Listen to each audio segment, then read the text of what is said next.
Question number 1 is that constitutionally guaranteed judicial independence is a prerequisite of democracy. Prerequisite means है पूर्व शर्त। तो हिंदी में एक बार देखते हैं। संवैधानिक रूप से न्यायिक स्वतंत्रता की गारंटी लोकतंत्र की एक पूर्व शर्त है।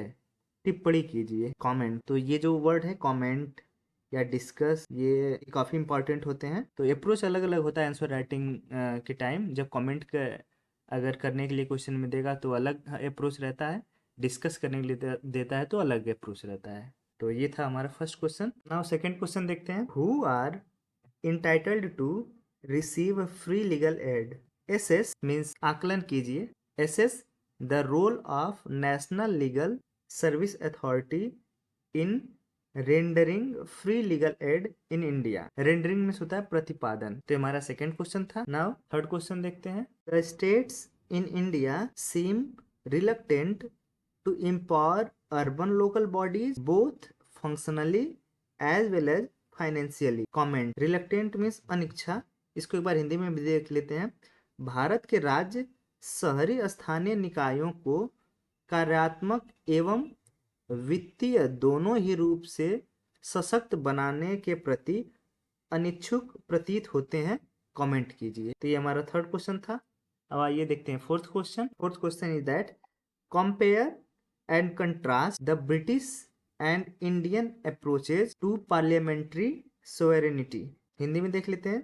संसदीय संप्रभुता के प्रति ब्रिटिश एवं भारतीय दृष्टिकोण की तुलना करें और अंतर बताएं। This is the fourth question. And fifth question देखते हैं। Discuss the role of presiding officers of state legislatures in maintaining order and impartiality in conducting legislative work and in facilitating best democratic practices. तो ये हमारा fifth question था जिसमें discuss करना था role of presiding officers of state maintaining order and impartiality in conducting legislative work. इनमें क्या role है इनका। And second thing facilitating best democratic practices के लिए इनका क्या रोल है। तो ये डिस्कस करना था। ये था हमारा फिफ्थ क्वेश्चन। Thank you. तो आइए क्वेश्चन नंबर 6 हम लोग देखते हैं। Question number 6, the crucial aspect of development process has been the inadequate attention paid to human resource development in India.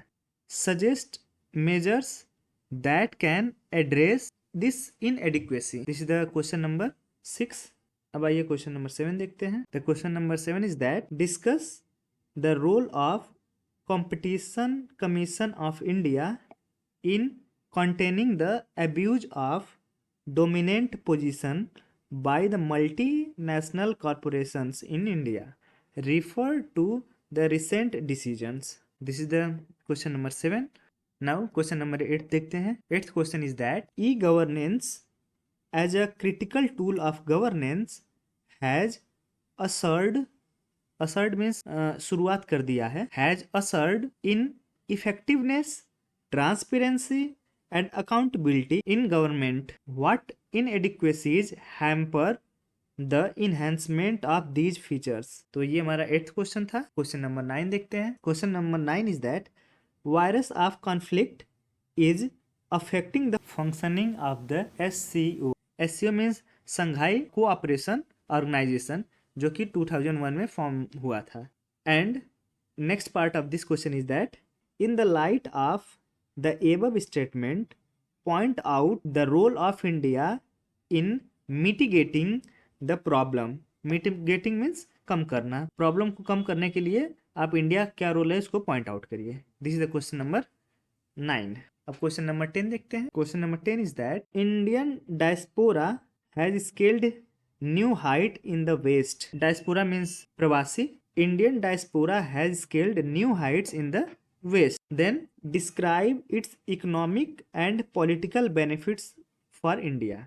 This is the question number 10 जिसको 150 words में लिखना था, जो कि 10 मार्क्स का था। तो ये हमारे 10th क्वेश्चन। तो आइए क्वेश्चन नंबर 11 देखते हैं। Question number 11 is that the constitution of India is a living instrument with capabilities of enormous dynamism.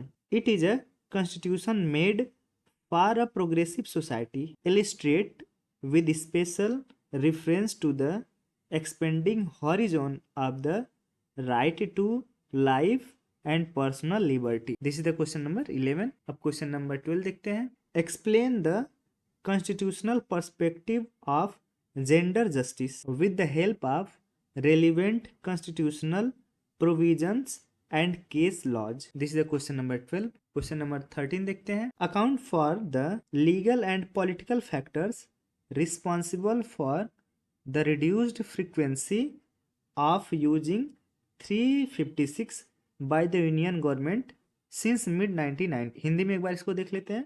संघीय सरकारों द्वारा 1990 के दशक के मध्य से अनुच्छेद 356 के उपयोग की कम आवृत्ति के लिए जिम्मेदार विधिक एवं राजनीतिक कारकों का विवरण प्रस्तुत कीजिए. This is the question number 13. Question number 14 देखते हैं.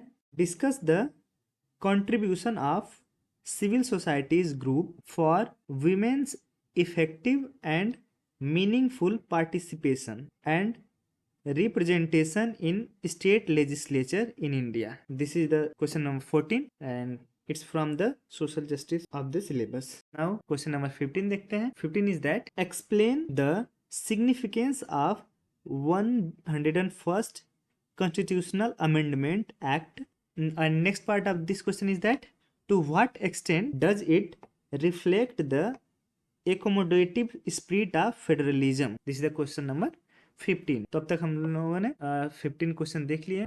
आइए क्वेश्चन नंबर 16 देखते हैं. Explain the structure of the parliamentary committee system. How far have the financial committees helped in the institutionalization of Indian parliament. तो इस क्वेश्चन में explain करना है इसको. This is the question number 16. अब आइए क्वेश्चन नंबर 17 देखते हैं. Development and welfare schemes for the vulnerable by its nature are discriminatory in approach. Do you agree? Give some reason for your answer. तो ये question number 17 था जो कि social justice से था. आइए क्वेश्चन नंबर 18 देखते हैं. Skill development programmes have succeeded in increasing human resources supply to various sectors. In the context of the statement analyse the linkage between education, skills and employment. This is the question number 18. वाइए question number 19 देखते हैं.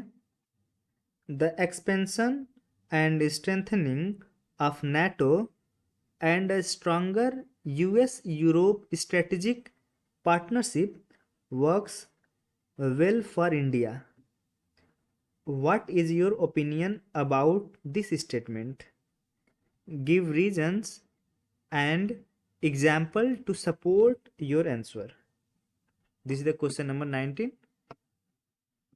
It's from IR, International Relation. And last question of this paper is that is 20th.